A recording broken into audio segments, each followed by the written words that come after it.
Welcome to Academic Gain Tutorials. In this video, we will discuss about Dividend Portfolio Management Framework for Sector Weight Control. A dividend portfolio can become risky when too much money is concentrated in one sector. Even if the stocks are strong individually, too much exposure to one area can hurt income stability when that sector performs poorly. That is why sector weight control is an important part of dividend portfolio management. First, begin by defining your target sector weights. This means deciding what percentage of your portfolio should be invested in each sector. For example, you may choose 15% in healthcare, 15% in consumer staples, 15% in financials, 15% in industrials, 10% in energy, 10% in technology, 10% in utilities, and 10% in other sectors. These targets should match your strategy, income needs, and risk tolerance. Next, measure your current sector weights. Review your portfolio and calculate how much of your total portfolio is currently invested in each sector.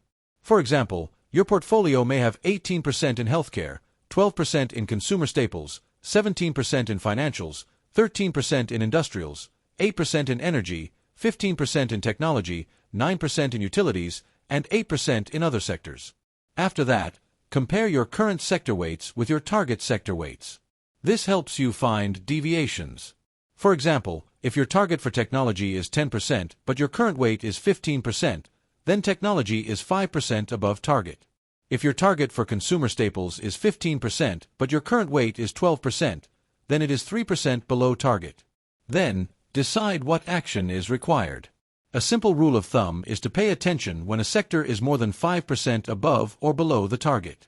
If a sector is overweight, you may consider trimming it. If a sector is underweight, you may consider adding to it.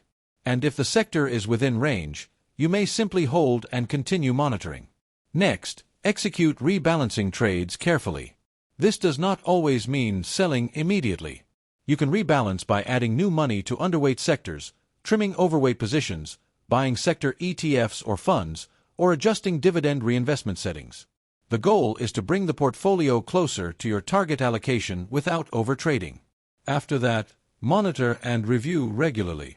Sector weights can change because stock prices move, dividend growth changes, and economic conditions shift. Reviewing quarterly or semi-annually can help you stay aware without reacting emotionally to every small market movement. At the same time, maintain discipline and stay diversified. Sector weight control helps reduce risk, improve balance, support stronger income stability, and build long-term consistency. The goal is not to chase every hot sector, but to protect the portfolio from over-concentration. For example, the deviation snapshot shows technology at 15% compared with a 10% target. That creates a 5% deviation, which means it is at the limit. In this situation, an investor may consider trimming technology slightly or adding new contributions to underweight sectors instead.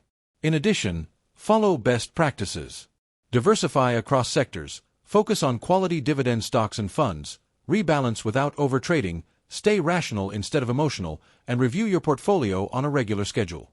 These habits can help keep the portfolio balanced and dividend-focused. The golden rule is simple. Control your sector weights today to protect your income tomorrow. Good sector weight control may lead to a more stable portfolio, stronger dividend income, and better long-term wealth growth. This content is for educational purposes only and is not financial advice. Actual results depend on market performance, dividend changes, taxes, fees, risk tolerance, and personal investment decisions. If this short video was helpful, give it a thumbs up and subscribe to the channel. Thank you.